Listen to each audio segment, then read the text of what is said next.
PAE, Pan American Energy, y el Estado provincial el año pasado lanzaron un programa de alfabetización. En alguna oportunidad la CUNSA dijo que si un chico no aprende a leer y escribir en la primaria, es muy probable que no pueda llegar a la universidad. Sí. ¿Lo dijiste? Tal cual. ¿Es así? No pueden llegar a la universidad. Un chico que nosotros no tenemos que lee y escribe, claro, y que no entiende, que no comprende lo que lee y que no escribe, está no puede condenado llegar. A ver, lo que nosotros tenemos que hacer es que nuestros chicos puedan realizarse en lo que eligen.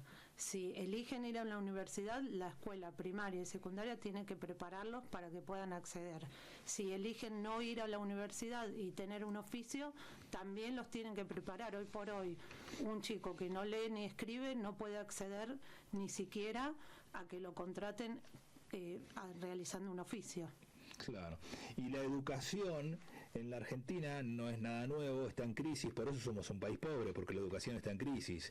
Puede haber crisis en cualquier otro sector de la sociedad argentina, pero si la educación está en crisis y es de mala calidad, no hay posibilidad de que la sociedad como en su conjunto, o el país en su conjunto, genere riqueza si no tenemos un pueblo instruido. Guillermina Tiramonti, que ha escrito muchos libros, yo leí uno de ella en la que hace referencia a que la educación, el sistema educativo argentino no prepara a los jóvenes para insertarlos en el mundo laboral. O sea, no les da las herramientas suficientes como para que cuando salgan del sistema educativo, del secundario, se puedan insertar exitosamente en el mundo laboral. Sin contar, por lo menos lo que yo entendía de aquel libro que leí hace ya 3-4 años, sin contar la universidad o sea, la educación superior. El programa que está llevando adelante el gobierno de la provincia con PAE y vos como contratada para supervisar este trabajo, está centrado y focalizado pura y exclusivamente en primaria, ¿verdad? Sí, empezamos a trabajar el año pasado con sala de 5 y primer ciclo, estamos sumando al segundo ciclo y este año también sumamos a los formadores, es decir, a los profesores del nivel terciario para que formen a los maestros, formen en esta línea a los futuros maestros. Bien, ¿y cómo les está yendo? ¿Es cierto que arrancamos, es cierto que la línea de base del trabajo que ustedes están llevando adelante daba como resultado que los chicos terminan el primer grado y no saben leer y escribir? Cuando nosotros empezamos se hicieron diagnósticos acá en la provincia, sí. Y sí, no terminaban primer grado leyendo y escribiendo. ¿La línea de base era esa? Sí. Sí. Chicos de primer grado que no terminan sabiendo ni leer ni escribir. De primer grado y de otros grados también. ¿Y de segundo también? Sí, hemos visto, es decir, porque los chicos no se trata solo de leer y escribir palabras, sino de comprender y poder escribir textos. Y sí, los diagnósticos dieron que no estaban comprendiendo y escribiendo textos. La alfabetización no abarca solo los procesos básicos, leer y escribir palabras, frases, oraciones. Un chico, para considerarse alfabetizado, tiene que comprender lo que lee y poder escribir lo que quiere decir. Lo que quiere decir, y no de cualquier manera. Sí. Eso sería una persona alfabetizada. Eso sería una persona alfabetizada. No solo que sepa leer y escribir, sino que comprenda lo que lea y que sea capaz de escribir lo que quiere decir. De escribir lo que quiere decir y dejar, y como les decía yo ayer a los directivos con los que trabajamos, la escritura de textos es lo que nos permite trascender. Dejás escrito algo para las próximas generaciones. Habrá chicos que no quieren escribir, dejar algo de esa forma, pero nosotros le tenemos que dar la posibilidad de poder hacerlo. Claro. El tema es cuando vos no le das la posibilidad. Quieren escribir textos y no pueden hacerlo. Sí. Una sociedad evolucionada es aquella que puede dejar su historia escrita. Exactamente. La otra vez se me enojaron cuando hablaba yo de que hay pueblos, famosos pueblos originarios, hay pueblos originarios que no tenían el grado de desarrollo cultural que tenía Europa cuando llegó a América, porque no tenían la escritura. O sea, la historia era verbal. Independientemente de la discusión que se pueda dar sobre ese tema, una sociedad evolucionada es una sociedad que puede dejar registro de lo que le pasa a través de la escritura. Sí, yo más que hablar de sociedad, vuelvo, lo que uno le tiene que permitir a cada uno de nuestros niños es que ellos decidan cómo trascender. Uno puede trascender de otras maneras. puede trascender sí, a través del arte, qué sé yo. Sí, a través del arte, por ejemplo, pero tienen que tener la posibilidad de elegirlo. Y el problema es cuando la escuela les coarta esa posibilidad. Yo veo a cada rato, y justo en este momento estoy en esa situación, compañeros de mi hija de la escuela que quieren ser físicos y sabemos que no van a poder serlo porque la universidad, van a entrar a la universidad porque el título los habilita, pero no van a poder sostenerse. ¿No se van a poder sostener? No se van a poder, y es que es lo que pasa, entran muchos a la universidad y no se pueden sostener, y no por una situación de pobreza económica, sino por una cuestión de educación. De pobreza mental. Sí, porque claro, no les enseñaron, no es que ellos no querían, no les enseñaron. Esa es la variable que nosotros estamos trabajando mucho con el Ministerio de Educación de acá de Chubut, la enseñanza, porque lo que hemos visto siempre en todas nuestras implementaciones, que no importa si la escuela es vulnerable, si los chicos tienen o no recursos económicos o de comer, lo que importa es si el maestro sabe enseñar. Porque cuando el maestro sabe enseñar, los chicos quieren aprender, justamente, que es el programa. Si el maestro sabe enseñar, el chico va a querer aprender. Sí, se entusiasman muchísimo. No te imaginas los motivados que están los chicos. Bueno, esa es la edad en la que precisamente están en condiciones de aprender. Sí, sí, pero vos los ves con todos los niños que el maestro empieza y recupera esto de la enseñanza. Llegan dos niños a la misma escuela, con la misma maestra, un niño pobre y un niño rico. Si la maestra sabe enseñar, los dos equiparan. Los dos aprenden. Los dos equiparan. Sí, totalmente.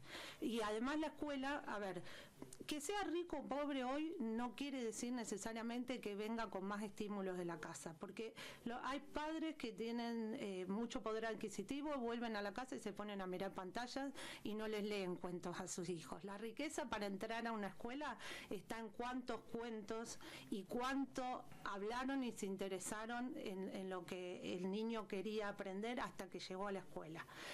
Hoy por hoy nos pasa que por ahí vienen de un buen poder adquisitivo, igual nunca le prestaron atención, así que está a la lectura. Claro, a la lectura, por ejemplo, o a si a un niño le interesa un juguete y te dice el nombre Tata, la mamá le dice, no, esto es un camión, miremos qué color tiene, para qué funciona, como que los dos se interesan por algo y la mamá aprovecha para ampliar vocabulario y para que el chico se exprese cada vez más.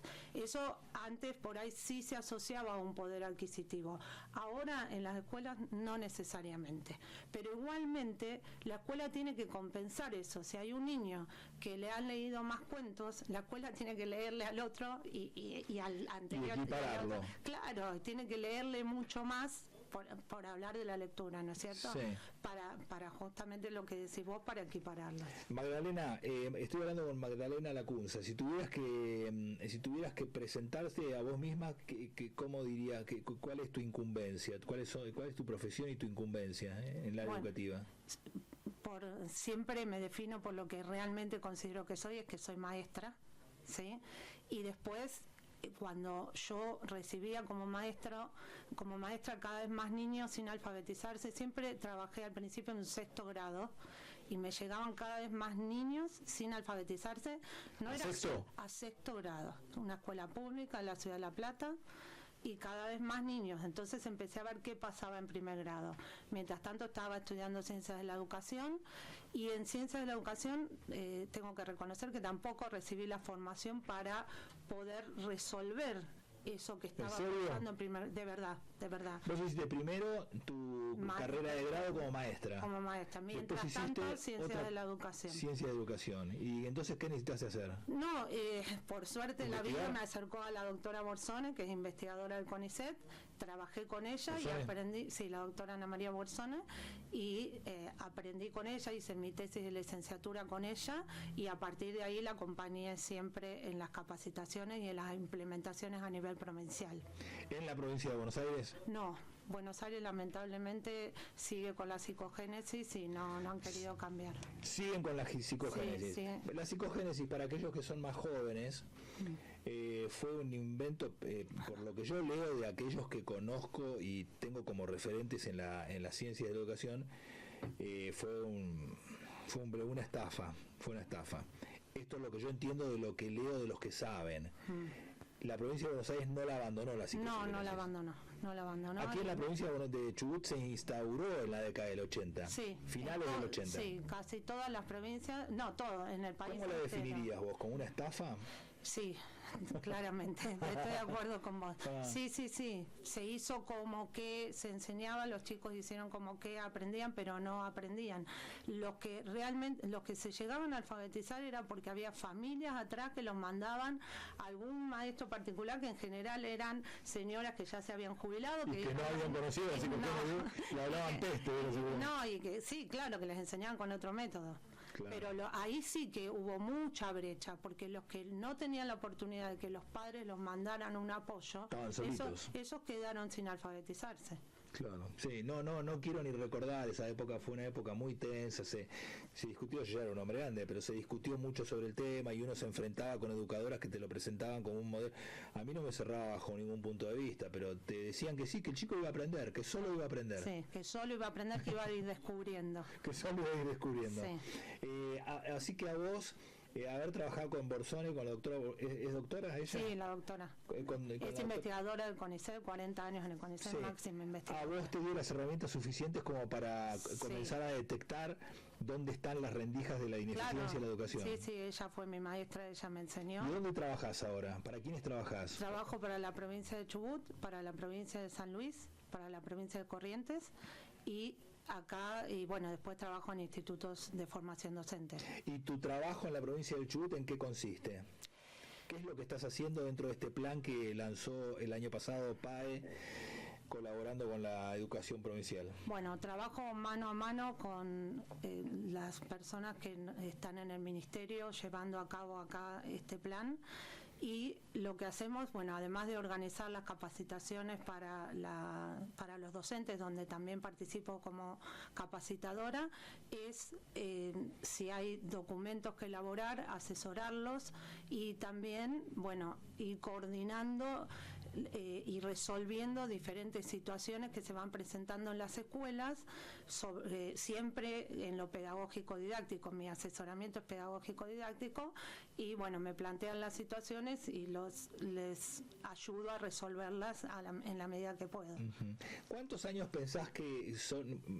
Lo que pasa que esto es un proceso dinámico e inacabado, sí. el de la educación, ¿no? Es inacabado porque siempre hay cosas para mejorar y siempre hay, sí. Digamos, es una espiral ascendente, ¿no? Sí. Pero ¿en cuánto tiempo vos podés considerar que pueden empezar a verse los primeros resultados? ¿10 años? Si las cosas continúan. No, los vemos antes. De hecho, ya el año pasado vimos que los niños de primer grado terminaron mejor que como habían empezado, y este año ya estamos viendo más. O sea, en las visitas que yo hago a escuela, estamos viendo que los docentes están incorporando las estrategias que les proponemos, no todas, pero sí, y en poco tiempo vamos a ver que todos los niños, al menos leer y escribir palabras, frases, oraciones, van a llegar a primer grado. Nosotros somos como muy exigentes y ya queremos textos más completos en primer grado, pero bueno, en un principio se va a notar eso.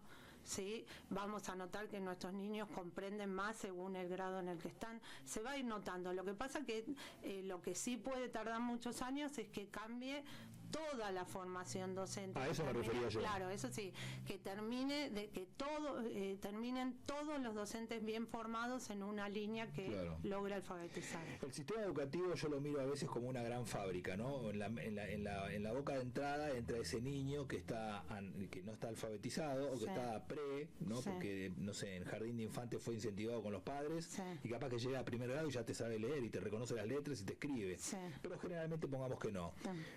Se supone que en la otra punta de esta fábrica de educación sale un alumno inserto en la sociedad en condiciones de aportarle valor, aportarle riqueza a la sociedad. ¿Está bien esa mirada?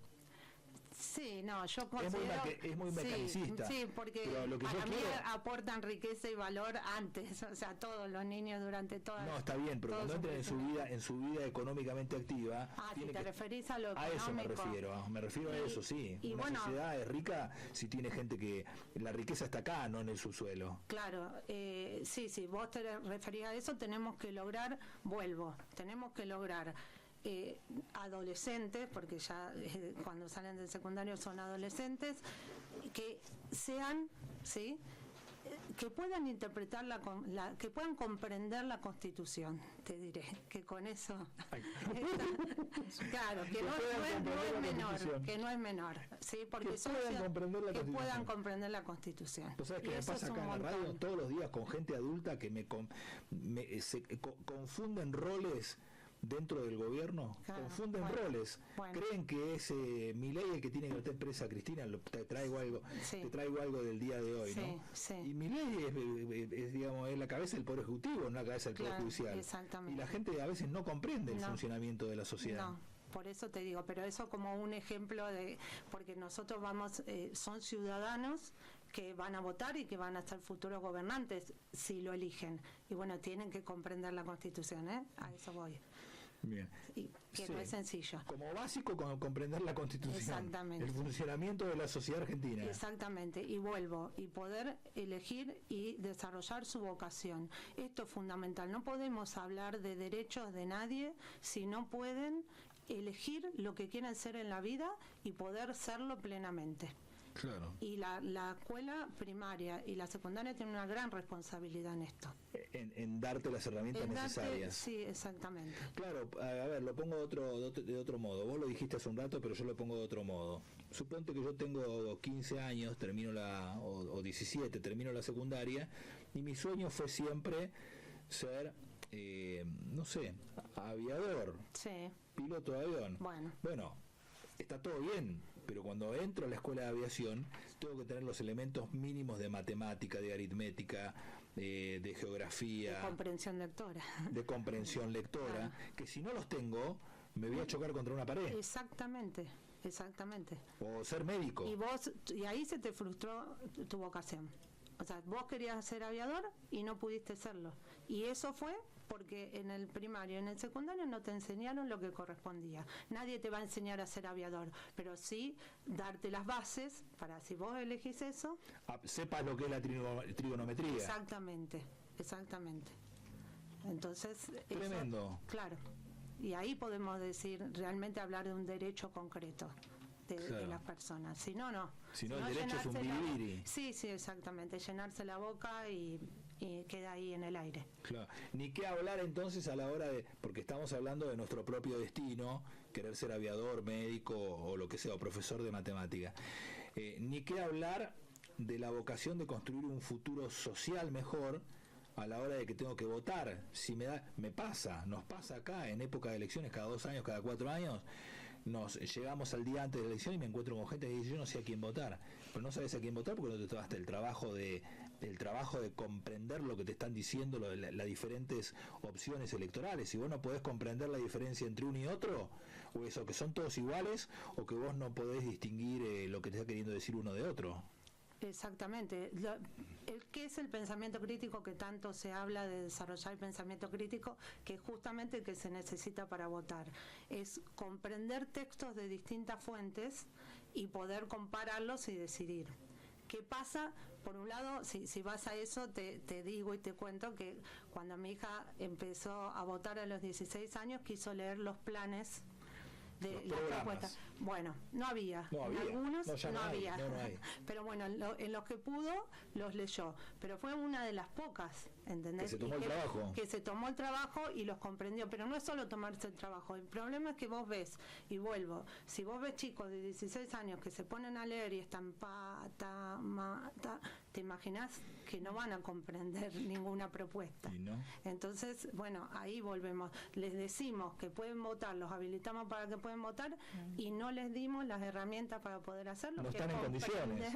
Los planes de cada uno de le diste el derecho a votar, pero no tiene las herramientas para poder hacerlo a conciencia. Exactamente. De ahí que te encontrás con gente grande o jóvenes que te dicen: yo voto lo primero que encuentro. Así nos va como país. Y bueno, por eso digo que si queremos que nos vaya bien, como decís vos, tenemos que seguir apostando a la educación.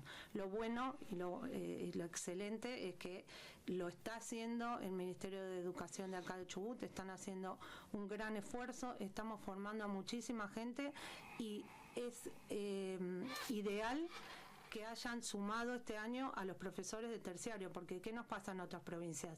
Nosotros formamos a los docentes que están en ejercicio y los docentes que forman docentes, y los docentes que egresan y vienen a la primaria, los maestros no están formados en la línea de alfabetización y hay que volverlos a formar. Ahí sí que no terminan nunca. Por eso tenés que ir a la fábrica. Tenés que ir al terciario. Al instituto. Al instituto de formación. terciario. Yo le digo a la fábrica. Es la fábrica de docentes. Bueno, es el instituto de formación. Claro, los profesores tienen que conocer esta línea y formar a los futuros docentes en esta línea que decidió el ministerio, que es una línea que se basa en la ciencia de la lectura y que ya sabemos que todos los chicos, enseñándoles con las estrategias que proponemos, aprenden a leer y escribir. Esas estrategias que ustedes proponen, o sea, la reconfiguración de la matriz pedagógica, ¿es muy difícil de reconvertir? No es difícil, pero a veces te encontrás, claro, vienen docentes que hace muchos años, por ejemplo, creen que si un chico copia del pizarrón, escribe, y eso no es escritura, eso es copia. Eso es bastante difícil de desinstalar. ¿En serio? Sí, es difícil. Que hay docentes que creen que copiar del pizarrón es escribir. Claro, y hay papás. Los papás, nosotros proponemos mucho trabajo en la interacción verbal porque ahí se aprende. O sea, el docente intercambiando enseñanza y aprendizaje con los niños, ¿no es cierto? Y no va en los cuadernos, por ejemplo, un nene de primer grado, nosotros decimos, no tiene que aparecer nada más que dibujitos hasta que pueda escribir una palabra auténticamente, que la pueda hacer. Sí. Y los padres van y dicen, pero no hicieron nada en la escuela. Ellos prefieren ver cuadernos copiados donde los chicos perdieron un montón de tiempo copiando y que copian como dibujitos porque no saben que, obviamente, si nadie les enseñó, no tienen saben la noción gráfica. Claro, exactamente. Y prefieren eso. Ahora están, por eso digo, ayer vuelvo con los directores, les dije, lo aconsejable es hacer una reunión con los papás y mostrarles cómo estamos enseñando para que tengan paciencia, porque si tienen paciencia, en 2 o 3 meses, menos, o sea, sí, bueno, 2 o 3 meses, porque hoy ya fui a una escuela y los nenes ya estaban pudiendo escribir por ellos mismos, escribieron la palabra sal, la palabra sol, pero eso los llena de orgullo a los nenes y después los llena de orgullo a los padres. Entonces, que tengan un poquito de paciencia, que les vamos a enseñar por el caminito correcto, y el caminito correcto no es copiar, el caminito correcto es enseñar y aprender.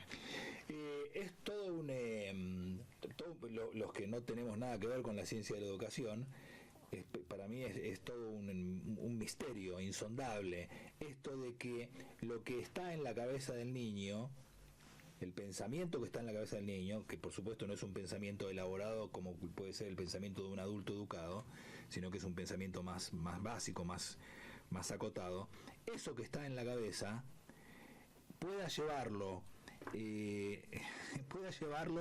a la plasticidad neuronal de modo tal que lo pueda decir con la escritura, pero con la plasticidad motriz. Sí, que incorpore el patrón. Sí, yo te entendí. Fue medio complicado como lo dijiste, pero te entendí. Decilo, a ver, ¿cómo es? Te explico. ¿Cómo es? Sí. Lo que está acá. Nuestro sistema, no, pero porque claro, para poder llevar tu pensamiento a la escritura, vos tenés que pasar unos pasos previos. ¿Cuáles son?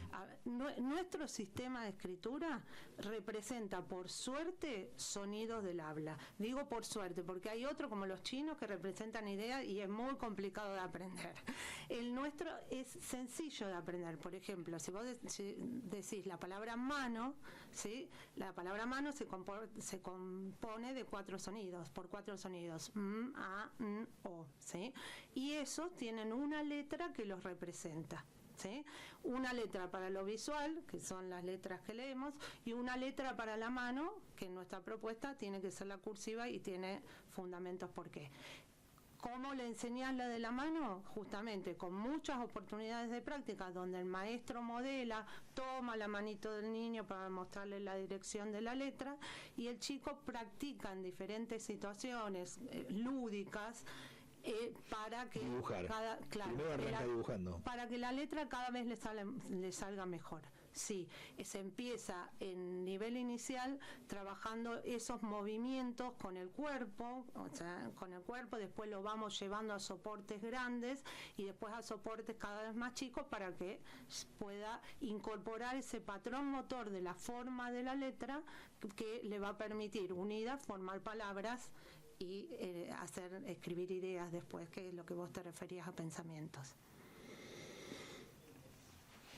Quedaste helado. Claro. Bueno, algo tan sencillo que la gente a veces no se... Pero yo me pregunto siempre, ¿cómo es el especialista, ¿no? El docente o el educador, el licenciado, el investigador? ¿Cómo hace para mejorar las técnicas? Porque las técnicas se mejoran, no se enseña hoy de la misma manera que se enseñaba hace 100 años, ¿no? A ver. ¿Se enseña igual hoy que hace 100 años? No, a ver, hay buenas prácticas que hay que volver a rescatarlas. ¿A reinstalarlas? Sí, hay que volver a reinstalarlas. Lo que pasa es que la situación de enseñanza ahora es diferente. Obviamente, en épocas atrás, la forma en que la que te enseñaba un maestro, la relación maestro-alumno era totalmente distinta. Ahora lo planteamos más desde lo lúdico, con el color, con un juego virtual que acompaña a los materiales que tienen los chicos en el aula, ¿sí? Entonces aprovechamos todo lo nuevo, pero hay ciertas prácticas, o sea, la práctica, el docente enseñando, no podemos obviarlo. El adulto experto en toda cultura, el adulto experto es al que enseña a los que están entrando en la cultura. Y es así funcionan las culturas, ¿sí? El adulto que más sabe le enseña algo al que no lo sabe, ¿sí? Bueno, eso no lo podemos dejar no lo podemos obviar. Y ese es el problema que pasó tantos años acá en la Argentina. Habíamos desdibujado el rol del que enseña, lo desdibujamos, ¿sí? Por eso algunos hablaban de desterrar la palabra alumno. Sí, sí, bueno, esa es otra historia. Pero tiene que ver con esto. No tanto, sino, o sea, sobre todo, insisto, la variable de la enseñanza es la que había que cambiar y es justamente la que se dio cuenta el Ministerio de Educación de Chubut actual, que había que ir por ese lado, por la variable de enseñanza. ¿Cómo enseña el docente? Volver a poner un docente protagonista que con un alumno muy activo, pero que tiene muy claro cómo debe enseñar, ¿sí? Y les da a los chicos muchas oportunidades para aprender. ¿Es permeable el recurso humano que tiene el Estado provincial en el servicio público de educación para adquirir estos nuevos paradigmas, llamémoslo así? ¿Es permeable? Sí, hasta ahora nosotros vemos buena recepción. Hay casos particulares, pero en general buena recepción y sobre todo, ¿sabes cuándo se terminan de convencer? Cuando ven que sus chicos aprenden. Porque un docente es su vocación, quiere que los chicos aprendan. ¿Y qué le pasaba a un docente desde otras propuestas? Le decían que ya iba a aprender. Terminaba el primer grado y decían, no, en tercero se va a alfabetizar, ¿sí?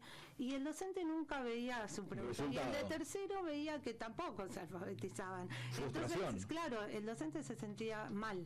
Entonces ahora, cuando vos le propones esto, por ahí al principio, y a veces te lo dicen, nosotros creímos que eran unas extraterrestres, ¿no? Dice Ana María Bolsón y yo cuando empezamos, creíamos que eran unas extraterrestres con lo que nos decían, pero después cuando vimos que daba resultado, que los chicos aprendían, los contentos que se ponían aprendiendo, ya está, ya lo tenés súper enganchado al docente. Cuando empieza a ver... Porque ve que su trabajo, táctica rinde. Ve que su trabajo rinde, exactamente. Se va a su casa con ¿Sabes la lo sensación feliz que te hace cumplido? ver que un nene aprende a leer? No te imaginas. Yo siempre digo que el que no está en esto y no logra ver esa mirada que tienen los chicos cuando aprenden a leer, es como que se perdió un montón. Vos le estás abriendo como maestra, le estás abriendo, me pongo en tu lugar, trato de empatizar con tu rol de docente, de maestra, de educadora, frente al aula, no investigadora. Sí. Imagino que cuando sentís que el chico empezó a aprender lo que vos le querés transmitir y empieza a expresar sus ideas a través de la escritura, decís, estoy abriéndole las puertas a un hombre para que sea libre. Claro, yo sí considero eso. Para que sea libre y piense como quiera pensar. Piense como quiera pensar y trascienda como quiera trascender. Claro. Sí. Decime una cosa, la última pregunta y después hay algunos mensajes de los oyentes. ¿Vamos bien con la charla? ¿Se entiende lo que estamos diciendo? Excelente. ¿O están en otra? No, perfecto. Bueno, no, pensé que estaban en otra. Decía, hace un rato me decía una funcionaria del Ministerio de Educación, no, estamos mucho mejor porque estamos dando clases, que los 180 días de clase, bla, bla, bla. Y yo sostengo, y esto se lo digo al ministro de Educación y se lo digo a los docentes que quieren escuchar, que los 180 días de clase está bien, cantidad de días está bien. Ahora, paso siguiente, hay que empezar a revisar los contenidos. Sí. Hay que empezar a revisar los contenidos. Desde ya. Porque hay veces... Porque no solamente alcanzan con los días. Es necesario los días, pero después hay que revisar lo que la calidad de lo que le estás enseñando a los chicos en esos 180 días. Pero de hecho se está haciendo. Eso es lo que se vio acá en Chubut. Los chicos no iban a la escuela, ¿sí? No. Cuando se le empezó a prestar atención a la alfabetización, la maestra enseñaba... Ahí muchos chicos volvieron y los padres se dieron cuenta que no era lo mismo ir a la escuela que no ir. Lo que pasaba antes, lo mandabas a la escuela o no, daba igual, no aprendía, ¿sí?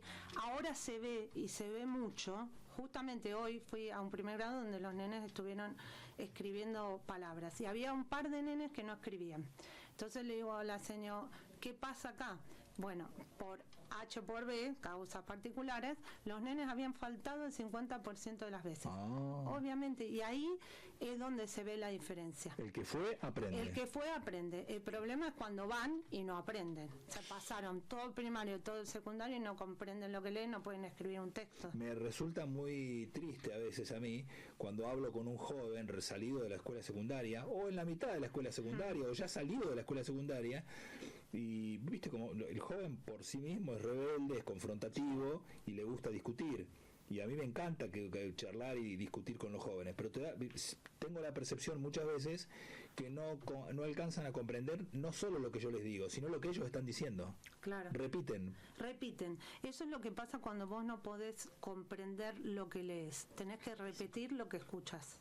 Claro, repiten lo que escuchan. Claro. Y le llenaron la cabeza de basura. Y bueno, eso lo agregaste. No, esto lo digo yo. Sí, le llenaron la cabeza de basura. Claro.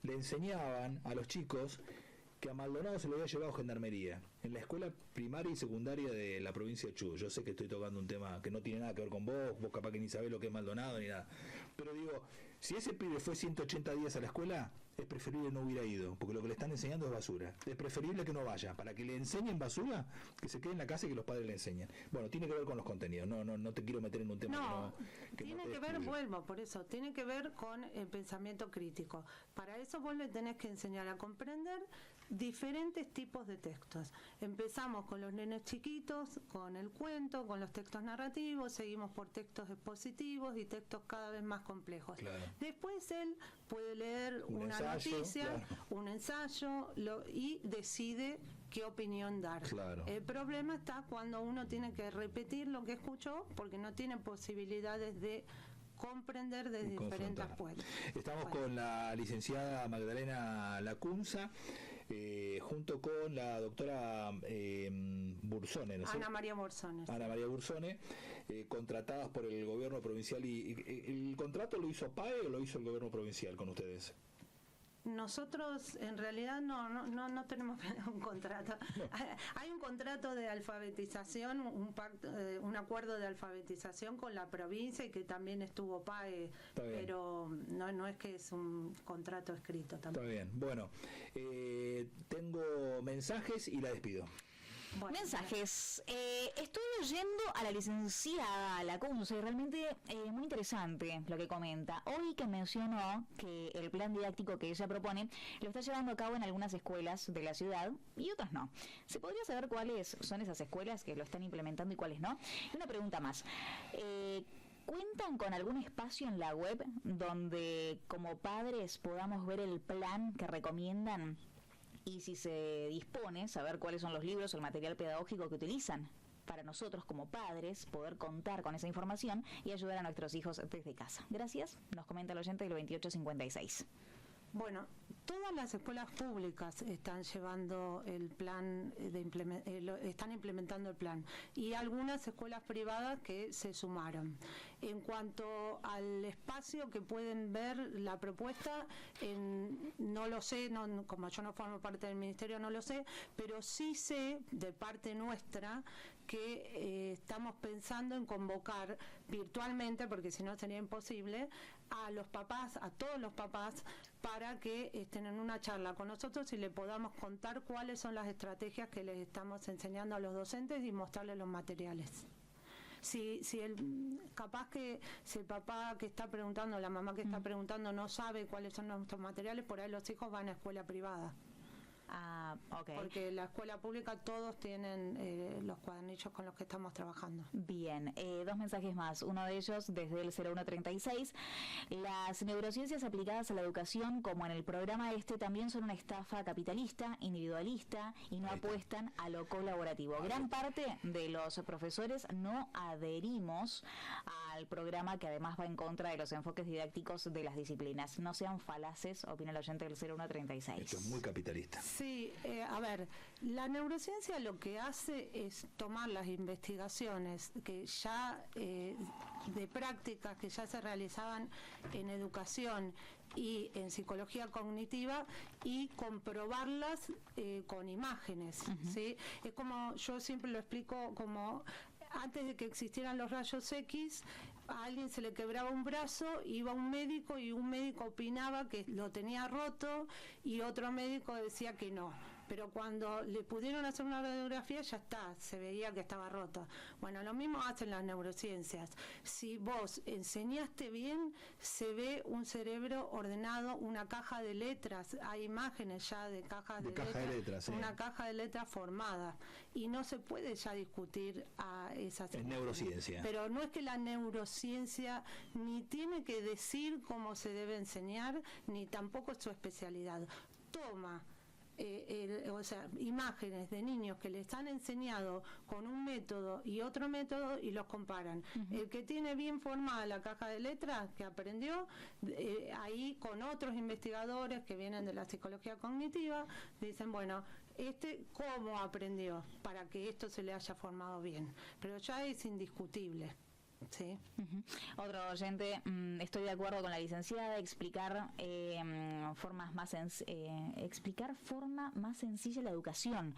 Veo que chicos o adolescentes no saben las tablas. 8827. Otro dice, buenos días, muy buena la entrevista. ¿Qué opina la profesional del programa DALE? A mí me dio excelentes resultados. 71-71. El programa DALE es para recuperación. Y nosotros lo que sostenemos es que los chicos, está bien, los que ya están, que no aprendieron a leer y escribir, nosotros hacemos propuestas para que, aún estando en segundo ciclo, puedan aprender a leer y escribir. Pero lo que hay que hacer y poner todo el énfasis es que empiecen a aprender bien desde que son chiquitos, no llegar a la recuperación. Y eso tiene que ver con otro mensaje que nos llegó, dice, buenos días, muy interesante. ¿Cómo se puede preparar a un adolescente que termina el secundario hoy sin poder expresarse ni verbalmente ni por escrito, para que logre sostenerse en la universidad? Y bueno, previamente a que vaya a la universidad van a tener que enseñarle a leer, comprender, escribir textos y comprender textos. No hay forma si no. Va a tener, lamentablemente, pobre mamá o pobre papá que me está planteando eso, y pobre niño, pero antes de entrar a la universidad va a tener que hacer aceleradamente, intensivamente, todo lo que no se le enseñó en el primario y en el secundario. Cerramos con este mensaje de Eduardo desde el 0515, dice, buenos días, por favor, que en 5 años la señora formadora de docentes se comunique para hablar de los grandes cambios educativos que proponen desde el gobierno y los resultados que se obtuvieron. Más de 30 años en docencia escuchando la misma frase: los estudiantes no saben leer y entender un texto ni resolver situaciones problemáticas. Y pasan los años. Y claro, lógico, si empezamos a fines de los años 80, ya pasaron un montón de años, así que eso lo debe haber escuchado toda su vida. todo lo escuchamos. Y no hay problema, o sea, si estoy acá dentro de 5 años, me invitan y hablamos.